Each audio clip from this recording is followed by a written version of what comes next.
अस्सलाम वालेकुम दोस्तों, अज की वीडियो आ गां माशाअल्लाह पहले बारे सूई आ ते आ माशाअल्लाह लेवा देखो, बहुत ज़बरदस्त लेवा दा अलहमदुलिल्लाह 9-10 किलो टाइम का दुध आ एदा।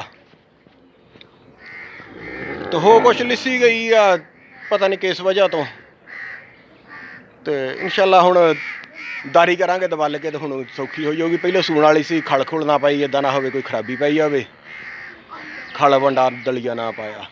तो आ इन्हें बछड़ी दी देखो माशाअल्लाह कितनी प्यारी बछड़ी आ देखो। तो आ साडा फार्म आ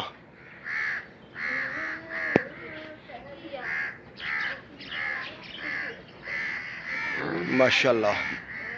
इस तरह दी होर वीडियो देखने लिए सारे दोस्त मेरे चैनल को सबसक्राइब कर लो, नाल घंटी वाले बटन भी नप दिओ। जज़ाकुमुल्लाह खैर।